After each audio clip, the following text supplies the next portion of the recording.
Hello, എല്ലാവർക്കും നമസ്കാരം. എല്ലാവർക്കും നമ്മുടെ പുതിയൊരു വ്ളോഗിലേക്ക് സ്വാഗതം. അപ്പോൾ ആ സാധാരണ പോലെ രാവിലെ എഴുന്നേറ്റ് വന്നു. ചേട്ടൻ ചോറ് വാർത്ത് വെച്ചിട്ടുണ്ടായിരുന്നു, അതുപോലെ ചായയും വെച്ചിട്ടുണ്ടായിരുന്നു കേട്ടോ. ഞാൻ ബ്രഷ് ചെയ്യലും ഡ്രസ്സ് മാറലൊക്കെ കഴിഞ്ഞ് അടുക്കളയിലേക്ക് എത്തുമ്പോഴേക്കും അത്രയും ചെയ്തിട്ടുണ്ടാവും. ചില ദിവസം ചെയ്യില്ല, എന്നാലും മിക്ക ദിവസവും ചെയ്യും കേട്ടോ. ഞാൻ പറയും ചായ ഒന്ന് വെക്കാനായിട്ട് ചോറ് വാർക്കാൻ പോകുമ്പോൾ, അപ്പോൾ പിന്നെ 2 ഗ്ലാസ് ചായയല്ലേ വേണ്ട, വേഗമാവും.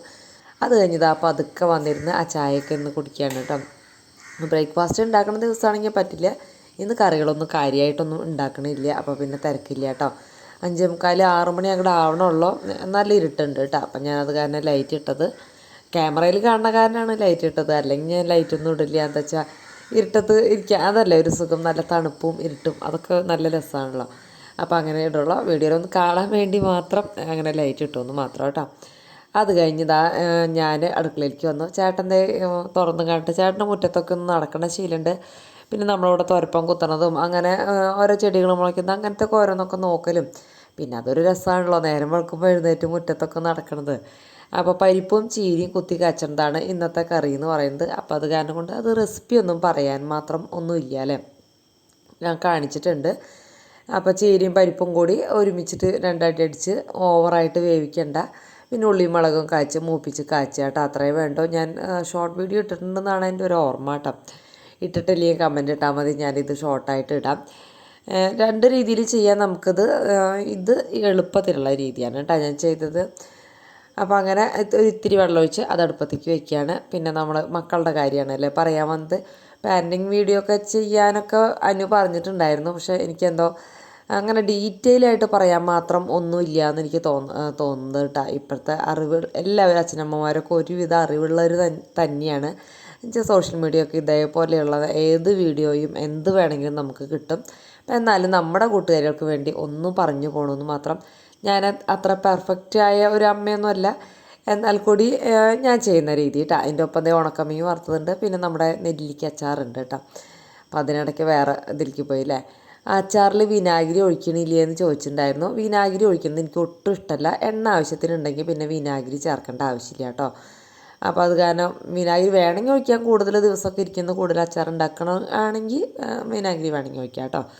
ഞാൻ ഒഴിക്കാറില്ല, തീരെ നിവൃത്തിയില്ലെങ്കിൽ പുളിയില്ലാത്ത അച്ചാറാണെങ്കിൽ മാത്രം. നെല്ലിക്കയ്ക്ക് പുളി ഉള്ളതുകൊണ്ട് വിനാഗിരി ഒഴിക്കില്ല കേട്ടോ.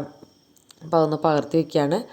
അപ്പോൾ നമ്മൾ മക്കളുടെ കാര്യമല്ലേ പറയാൻ വന്നത്. അപ്പോൾ ആദ്യം തന്നെ ഒന്നാമത്തെ കാര്യം, അവർക്ക് വിദ്യാഭ്യാസത്തിൻ്റെ കാര്യം അവർക്ക് ഗുണം അവർക്ക് പറഞ്ഞ് മനസ്സിലാക്കി കൊടുക്കുക. അത് ഉപദേശിക്കാനൊന്നും പോകണ്ട, എന്താ വെച്ചാൽ നമ്മുടെ ജീവിതാനുഭവങ്ങളിലൂടെ പറയാൻ ശ്രമിക്കുക കേട്ടോ. എന്താ വെച്ചാൽ ഉപദേശിക്കാൻ പോയാലൊന്നും ഇപ്പോഴത്തെ മക്കൾക്ക് ഒട്ടും ഇഷ്ടപ്പെടില്ല. അവർ പറയും, ഓ ഞാൻ അതിൻ്റെ വീഡിയോ ഒക്കെ, ആ മോട്ടിവേഷൻ വീഡിയോ ഒക്കെ ഞാൻ കണ്ടിട്ടുണ്ട്. വീഡിയോ വെച്ചാൽ അവരും ഈ മൊബൈലൊക്കെ ഉള്ളവർ തന്നെയാണല്ലോ. അത് കാരണം കൊണ്ട് അവരോട് അതൊക്കെ ഞാൻ പറയും, ഞാൻ മോട്ടിവേഷൻ വീഡിയോ ഒക്കെ കാണാറുണ്ട്, അങ്ങനെയാണ് ഇങ്ങനെയാണ്. നമ്മൾ മോട്ടിവേറ്റ് ചെയ്യാൻ പോയാലോ നമ്മൾ ഉപദേശിക്കാൻ പോയാലോ ഒന്നും മക്കൾക്ക് കൂടുതലും ഇഷ്ടപ്പെടില്ല കേട്ടോ.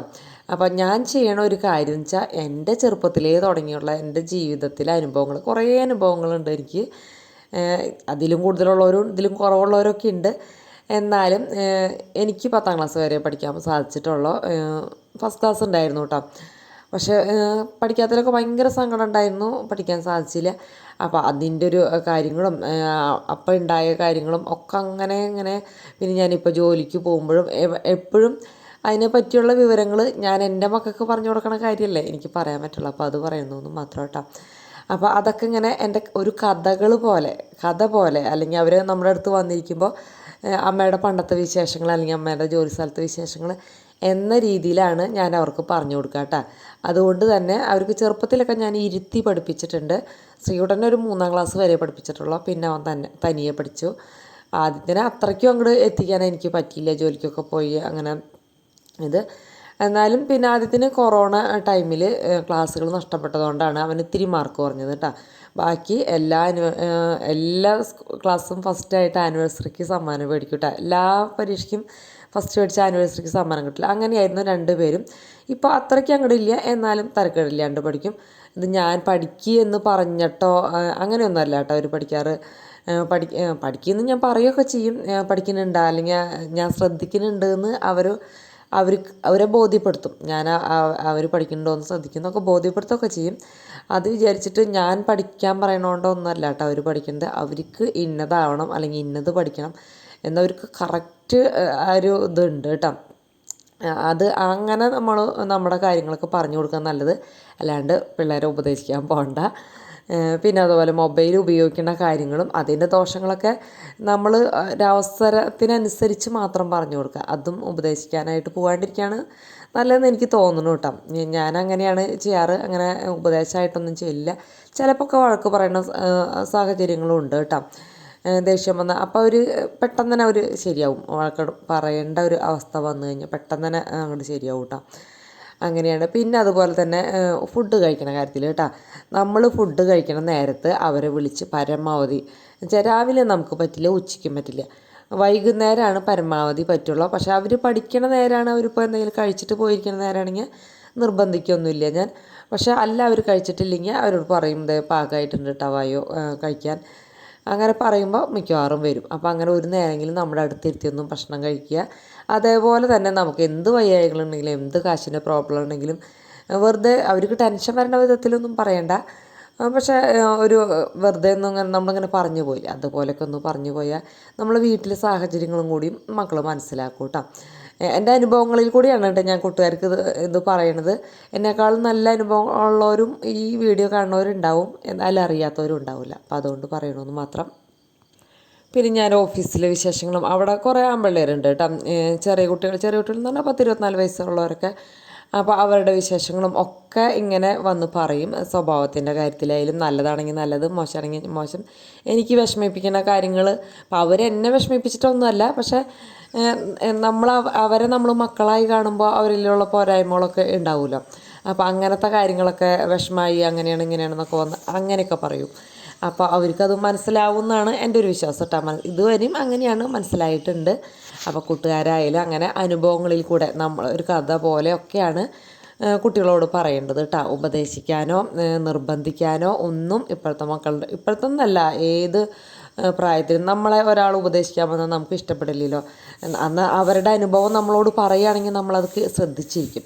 പക്ഷേ അവർക്ക് അങ്ങനെ ഒരു അനുഭവം ഉണ്ടായിട്ട് നമ്മളോട് അങ്ങനെ ചെയ്യരുതെന്ന് പറഞ്ഞാലോ നമുക്കത് വലിയ ഇഷ്ടമൊന്നും നമുക്ക് മാത്രമല്ല, വയസ്സായവർക്കായാലും മക്കൾക്കായാലും ഒക്കെ അങ്ങനെ തന്നെയാണ്.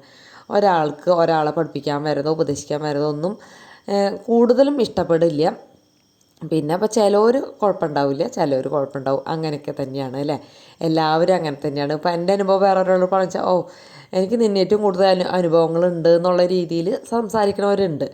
അപ്പോൾ അങ്ങനെ നോക്കിയിട്ട് മാത്രം മക്കളോട് സംസാരിക്കുക, സ്നേഹത്തിൽ അങ്ങനെയൊക്കെ സംസാരിക്കുക കേട്ടോ.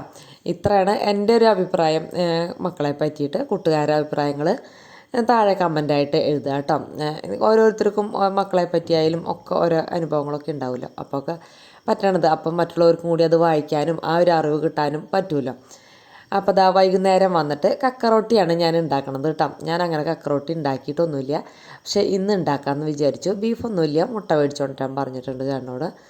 പിന്നെ അടുത്ത ദിവസം ബീഫും ചിക്കനൊന്നും വാങ്ങിക്കാൻ ബുദ്ധിമുട്ടാണ് കേട്ടോ. അപ്പോൾ ചേട്ടൻ നേരം വൈകിട്ടല്ലേ വരിക, മീൻ തന്നെ വാങ്ങിക്കാൻ ഭയങ്കര ബുദ്ധിമുട്ടാണ്. അപ്പോൾ അങ്ങനെ സൺഡേയിൽ തന്നെ അങ്ങനെയാണ് കൂടുതലുണ്ടാവുക. അപ്പോൾ അതിന് വെള്ളം തിളപ്പിക്കാൻ അടുപ്പത്ത് വെച്ചിട്ട് പിന്നെ ഞാൻ ചോറും വെച്ചിട്ടുണ്ട്. അതിനിടയ്ക്ക് പാത്രങ്ങൾ കഴുകി കേട്ടോ. പിന്നെ വേഗം കൗണ്ടർ ടോപ്പ് ഒന്ന് തുടച്ചിടുകയാണ്. അപ്പോൾ പാത്രങ്ങളൊക്കെ 2 ഉണ്ടായിരുന്നുള്ളൂ, അധികമൊന്നും ഉണ്ടായിരുന്നില്ല. അപ്പോൾ അതൊക്കെ ഒന്ന് കഴുകി വെച്ച് ഡ്രസ്സ് മാറാൻ നിന്നില്ല കേട്ടോ. എന്താ വെച്ചാൽ ചോറ് 2 പേർക്കും വിശക്കണമെന്ന് പറഞ്ഞു. അപ്പോൾ അവരുള്ള കറി വെച്ചിട്ട് ഇത്തിരീച്ച ഫുഡ് കഴിച്ച് കഴിഞ്ഞാൽ അവർക്ക് തൽക്കാലത്തേക്കുള്ളൊരു വിശപ്പ് മാറില്ല. അപ്പോൾ അത് വിശക്കണമെന്ന് പറഞ്ഞു കഴിഞ്ഞാൽ മക്കൾക്ക് വിശക്കണമെന്ന് പറഞ്ഞാൽ അമ്മമാർക്ക് പിന്നെ സമാധാനമൊന്നും ഉണ്ടാവില്ല. അപ്പോൾ ഡ്രസ്സ് മാറാൻ പോകാൻ ഞാൻ നിന്നില്ല, വേഗം തന്നെ ആ ചോറ് അടുപ്പത്തേക്ക് വെച്ചു. പിന്നെ കക്കറൊട്ടിക്കുള്ള വെള്ളം തിളയ്ക്കാനായിട്ട് വെച്ച്. പിന്നെ പാകം അലങ്കോലല്ലേ, രാവിലെ ഇട്ടിട്ട് പോയതല്ലേ. അതിനിടയ്ക്ക് ആദ്യത്തെ ഉച്ചയ്ക്ക് ചോറുണ്ടത് അങ്ങനെയൊക്കെയാണ്. അപ്പോൾ അതൊന്ന് വൃത്തിയാക്കി അതൊക്കെ കഴിഞ്ഞു കേട്ടോ. എന്നിട്ട് പിന്നെ ആ പൊടിയിൽ ഇത്തിരി ഉപ്പും കൂടി ഇട്ടിട്ടുണ്ട്. വെള്ളം തിളച്ചപ്പോൾ പൊടി ഇട്ടിട്ട് നന്നായിട്ടൊന്ന് മിക്സ് ചെയ്തു. ഇത്തിരി ലൂസിൽ തന്നെയാണ് കേട്ടോ ഞാൻ ആക്കി വെച്ചത്. പിന്നെ ആ തീ ഓഫ് ചെയ്ത് ഇട്ട് ഇത്തിരി നേരമൊക്കെ വെയിറ്റ് ചെയ്തു. 10-15 മിനിറ്റോ അരമണിക്കൂറായാലും വരുമോന്നൊന്നുമില്ല. അരമണിക്കൂർ വേണ്ട, 15 മിനിറ്റ് മതി. എന്നിട്ടൊക്കെ വന്നിട്ട് ഒന്ന് കുഴച്ചെടുത്ത് കഴിഞ്ഞിട്ടുണ്ടെങ്കിൽ നല്ല കറക്റ്റായിട്ട് കിട്ടും കേട്ടോ. അപ്പോൾ ആ ലൂസുള്ളതൊക്കെ അത് ഡ്രൈ ആയി പൊക്കോളും, വെള്ളമൊക്കെ റെഡി ആയിക്കോളും കേട്ടോ. ശബ്ദത്തിന് ഇത്തിരി വ്യത്യാസമുണ്ട് അല്ലേ, ഇന്ന് ഇത്തിരി നേരം വൈകിട്ടാണ് കേട്ടോ ഈ ശബ്ദം കൊടുക്കുന്നത്. അപ്പോൾ നമുക്ക് ഉറക്കം വരുമ്പോൾ നമ്മുടെ ശബ്ദത്തിന് ആ മാറ്റം അങ്ങനെ വരുമല്ലോ. അതിൻ്റെ ഒരു പ്രത്യേകതയാണ്, അല്ലാണ്ട് വേറെ വയ്യായികളും അങ്ങനത്തെ ഒന്നുമല്ല കേട്ടോ. അപ്പോൾ അതിനിടയ്ക്ക് പോയി ഡ്രസ്സ് മാറലും പരിപാടിയൊക്കെ കഴിഞ്ഞു. ഞാൻ ഇത്തിരി ചോറെടുത്തു ഉണ്ട്. നെല്ലിക്കച്ചാർ എനിക്ക് ഭയങ്കര, നെല്ലിക്കച്ചാറല്ല, വീട്ടിലിടുന്ന അച്ചാർ എനിക്കിഷ്ടമാണ് കേട്ടോ. പുറത്തുനിന്ന് വാങ്ങിക്കണത് ഭയങ്കര പുളിയും ആസിഡിൻ്റെ ഒക്കെ ഒരു ടേസ്റ്റ് അല്ലേ, എനിക്കത് ഇഷ്ടമല്ല. അപ്പോൾ അത് കൂട്ടി ഇത്തിരി ചോറുണ്ട് ഒരു വിശപ്പിന്. അത് കഴിഞ്ഞിങ്ങോട്ട് വന്നിങ്ങോട്ട് പൊടിയൊക്കെ നന്നായിട്ടൊന്ന് കുഴച്ചെടുത്ത് ഇതുപോലെ ഒന്ന് ഉരുളുരുട്ടി നടുവിലൊരു അമർത്തി അത്രയല്ലേ ഉള്ളൂ കക്കറൊട്ടി എന്ന് പറയുന്നത്. പക്ഷെ പത്തിരിയൊക്കെ ഉണ്ടാക്കാമെന്നൊക്കെ വെച്ചാൽ കുറേ ടൈം വേണ്ടേ. അപ്പോൾ ഇതാകുമ്പോൾ എനിക്ക് അത്ര ഭാരമായിട്ട് തോന്നിയില്ല. അതുകൊണ്ടാണ് കേട്ടോ ഞാൻ ഈ ഒരു പരിപാടി ചെയ്തത്. പിള്ളേർക്ക് നൈസ് പത്തിരി തന്നെയാണ് ഇഷ്ടമൊക്കെ തന്നെ, പക്ഷെ അത് പരത്താനും ചൂടാനും ഒക്കെ വല്ലാണ്ട് സമയമായി പോവും. ഇത് പിന്നെ ചൂടാനുള്ള സമയമൊന്നും വേണ്ടല്ലോ, ഇങ്ങനെ ഒന്ന് ഉരുളുരുട്ടി അതവിടെ ഇരുന്ന് ചെയ്യാമല്ലോ. എന്നിട്ട് ഇതാ ഇഡലി പാത്രത്തിൽ വെച്ച് അതങ്ങോട്ട് വേവിച്ചെടുത്തു കേട്ടോ. ഇത് ഉണ്ടാക്കണം, ഒരു സ്ഥിരമായിട്ട് ഉണ്ടാക്കുന്നവരുണ്ടാവും, ഉണ്ടാക്കാത്തവരുണ്ടെങ്കിൽ ഒരു വട്ടമൊക്കെ ഒന്ന് ഉണ്ടാക്കി നോക്കുക കേട്ടോ. പിന്നെ ഞാൻ ഇതിൻ്റെ കറിയായിട്ട് എഗ് മസാലയില്ലേ, അത് മുട്ട റോസ്റ്റ്, അതിൻ്റെ കൂടെ നാളികേരം കൂടി വറുത്തരച്ച് ചേർക്കുന്നുണ്ട് കേട്ടോ. എന്ന് വെച്ചാൽ മസാലയ്ക്ക് അധികം എരിവ് ഇല്ലാണ്ടിരിക്കാനാണ്. ഇവിടെയുള്ളവർക്ക് അത്ര എരിവ് അങ്ങോട്ട് വലിയ ഇഷ്ടമില്ല കേട്ടോ. എൻ്റെ കറികൾക്ക് എരിവ് പൊതുവെ കുറവാണ്. കളറുണ്ടെങ്കിലും അത് കാശ്മീരി ഉപയോഗിക്കുന്നതുകൊണ്ടാണ്, പക്ഷേ എരിവ് ഭയങ്കര കുറവാണ് ഞാൻ ഇടുക. നാളികേരം ഉടച്ചത് അതിൻ്റെ വെള്ളം ആദ്യത്തെ കുടിച്ചു, ഞാനും കുടിച്ചു കേട്ടോ. അതിനിടയ്ക്ക് നാളികേരം ചെരുകിയെടുത്തു. വെറുതെ ഇത്തിരി പെരിഞ്ചീരകം മാത്രം എടുത്തിട്ട് നാളികേരം ഒന്ന് നന്നായിട്ട് വറുത്തെടുക്കുകയാണ് കേട്ടോ. വേറെ ഒരു മസാലയും ഇതിൽ ചേർക്കണില്ല, ബാക്കിയുള്ള മസാലയൊക്കെ വഴറ്റി ചേർക്കാൻ വേണ്ടിയിട്ടാണ് കേട്ടോ ഇങ്ങനെ ചെയ്യേണ്ടത്. അപ്പോൾ അതവിടെ അതിൻ്റെ ഇടയിൽ തന്നെ നമ്മുടെ കക്കറൊട്ടി വെന്തിട്ടുണ്ട്. അപ്പോൾ ചെറിയൊരു ഒട്ടിപ്പിടുത്തം പോലെ തോന്നി. അപ്പോൾ ഞാനത് തുറന്ന് വെച്ച് വേറെ പാത്രത്തിലേക്ക് ഇട്ടിട്ട് ഒന്ന് ചൂടാറാൻ വെച്ചു കേട്ടോ. വല്ലാണ്ട് റൊട്ടി പിടിച്ച് നിന്നാലും റെഡി ആവില്ല. അപ്പോഴേക്കും നാളികേരമൊക്കെ വറവായി. പിന്നെ എന്താ 2 സവോളയും 2 തക്കാളിയും കൂടി എടുത്ത് കുക്കറിലിട്ട് കണ്ട് അരിഞ്ഞിട്ട് ഒരു 1/4 ഗ്ലാസിൻ്റെ പകുതി എന്ന് പറയാം അത്രയും വെള്ളം ഒഴിച്ചിട്ട് ഒരടി വിസിലടിച്ചു കേട്ടോ. എന്നിട്ട് ഇതാ അപ്പം നന്നായിട്ട് വണ്ട് കിട്ടും. പിന്നെ ഇത് ഇളക്കാൻ അങ്ങനെ ഒന്നും നിൽക്കണ്ടല്ലോ, അതിന് വേണ്ടിയിട്ടാണ് കേട്ടോ. അത് മാറ്റി വെച്ചിട്ട് പിന്നെ അതിൽ 4 മുട്ട തന്നെ എടുത്തോളൂ, എല്ലാവർക്കും ഓരോ മുട്ട എന്നുള്ള രീതിയിൽ അങ്ങനെ എടുത്തോളാം. അപ്പോൾ 4 മുട്ട പുഴുങ്ങാനായിട്ട് വെച്ചിട്ടുണ്ട്. ചീനിച്ചട്ടി വെച്ച് വെളിച്ചെണ്ണ ഒഴിച്ച് അതിലേക്ക് ഇഞ്ചി, വെളുത്തുള്ളി, പച്ചമുളക്, കറിവേപ്പില ഇത്രയും ഒന്ന് ക്രഷ് ചെയ്ത് ചേർത്ത് കൊടുത്ത് ഒന്ന് മൂത്ത് വരുമ്പോൾ മുളക് പൊടി, മല്ലിപ്പൊടി, മഞ്ഞൾപ്പൊടി, ഗരം മസാലയും ജീരകത്തിൻ്റെ പൗഡറും 1/4 ടീസ്പൂണ്, കുരുമുളക് പൊടി 1/2 ടീസ്പൂണ് ചേർത്തിട്ടുള്ളൂ കേട്ടോ. മല്ലിപ്പൊടി ഇത്തിരി കൂടുതൽ ചേർത്തിട്ടുണ്ട്. പിന്നെ കാശ്മീരി മുളക് പൊടി മാത്രമേ ചേർത്തിട്ടുള്ളൂ. ഇതൊക്കെ ഇട്ടിട്ട് നന്നായിട്ട് മൂത്തതിന് ശേഷം മാത്രം നമ്മൾ സവോള ഇട്ട് കൊടുത്താൽ മതിയിട്ട്. അല്ലെങ്കിൽ പിന്നെ സവോള ഇട്ടിട്ട് ഇതൊക്കെ മൂപ്പിക്കാൻ നിൽക്കുമ്പോൾ കുറേ ടൈം പിടിക്കും. അപ്പോൾ ഇതിങ്ങനെ മൂത്തതിന് ശേഷം മാത്രം നമ്മുടെ തക്കാളി സവോളയും കുക്കറിൽ അടിച്ച് വെച്ചിട്ടില്ലേ അതങ്ങോട്ട് ഇട്ട് കൊടുക്കുക. എന്നിട്ട് ആ ഒരു വെള്ളം വറ്റിയ വേണ്ട കേട്ടോ. ഇനി അധികമൊന്നും വഴറ്റേണ്ട ഒരാവശ്യമില്ല. നല്ല ടേസ്റ്റാണ് ഈ ഗ്രേവിക്ക്. ഇതിലാവശ്യത്തിനുള്ള ഉപ്പൊക്കെ ഉണ്ടോ എന്ന് നോക്കാം. ഇത് വഴണ്ട് വരുമ്പോൾ നമ്മൾ നാളികേരം വറുത്ത് വെച്ചിട്ടില്ലേ അതും കൂടി അരച്ചത് ചേർത്ത് കൊടുക്കുക കേട്ടോ. അപ്പോൾ അല്ലെങ്കിൽ ഈ മുളക് മാത്രം പോലെ തോന്നും. അപ്പോൾ അതിന് വേണ്ടിയിട്ടാണ് ഈ നാളികേരം കൂടി ചേർക്കുന്നത്. ആ നാളികേരത്തിലുള്ള ഉപ്പും കൂടി ചേർത്ത് കൊടുത്ത് ഇത്തിരി വെള്ളം കൂടി വെച്ച് നന്നായിട്ടൊന്ന് മിക്സ് ചെയ്ത് ഒന്ന് ഡ്രൈ ആക്കി എടുത്തു കേട്ടോ. നല്ല ടേസ്റ്റാണ് കേട്ടോ ഈ ഒരു ഗ്രേവി. ഇങ്ങനെ ഗ്രേവി ഉണ്ടായിട്ട് ചിക്കൻ ഇട്ടാലും ബീഫ് ഇട്ടാലും ഒക്കെ നല്ല ടേസ്റ്റാണ് കേട്ടോ. എന്ത് വേണമെങ്കിലും ഇടാം. ഞാൻ എൻ്റെ കയ്യിൽ മുട്ട ഉണ്ടായ കാരണം മുട്ടയാണ് ഇട്ടത് കേട്ടോ. നന്നായിട്ട് മിക്സ് ചെയ്തു. അത് ഒന്ന് മുട്ടയൊന്ന് അതിലേക്ക് പിടിക്കണ വരെ ഇത്തിരി അര ഇട്ടു. പിന്നെ ഇത് രണ്ടും കൂടി മിക്സ് ചെയ്യാണ് ശരിക്കും കക്കറൊട്ടിയൊക്കെ ചെയ്യേണ്ടത്, ബീഫിലേക്കായാലും ചിക്കനിലേക്കായാലും ഒക്കെ.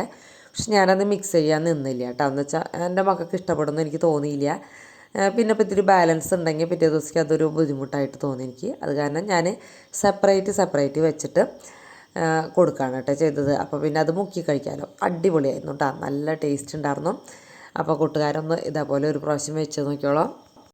അപ്പോൾ ഞാൻ മുന്നേ പറയാൻ മറന്നു, എൻ്റെ വീഡിയോ ഇഷ്ടപ്പെടുകയാണെങ്കിൽ എല്ലാവരും ഒന്ന് സബ്സ്ക്രൈബ് ചെയ്തോളൂ. സാധാരണക്കാർക്ക് വേണ്ട റെസിപ്പികളാണ് ഞാൻ ഇതിൽ കൂടുതലും ഷെയർ ചെയ്യുന്നത് കേട്ടോ. ഞാനൊരു സാധാരണക്കാരിയല്ലേ, അതുകൊണ്ടാണ്. വലിയ വലിയ റെസിപ്പികളൊക്കെ വലിയ വലിയ ചാനലുകളൊക്കെ ഉണ്ടല്ലോ. പിന്നെ പതുക്കെ എൻ്റെ ജീവിത സാഹചര്യങ്ങൾ മാറ്റം വന്നാൽ ചിലപ്പോൾ ഞാനും മാറുമായിരിക്കും, എനിക്കറിയില്ല കേട്ടോ. അപ്പോൾ സബ്സ്ക്രൈബ് ചെയ്യാൻ മറക്കരുത്. അതുപോലെ തന്നെ ലൈക്ക് അടിക്കാനും കമൻറ്റ് എഴുതാൻ ഒട്ടും മറക്കരുത് കേട്ടോ. അപ്പോൾ ഇനി നാളെ രാവിലെ 9 മണിക്ക് കാണാം. എല്ലാ വീഡിയോ ഷോർട്ട് വീഡിയോ ഇടാം.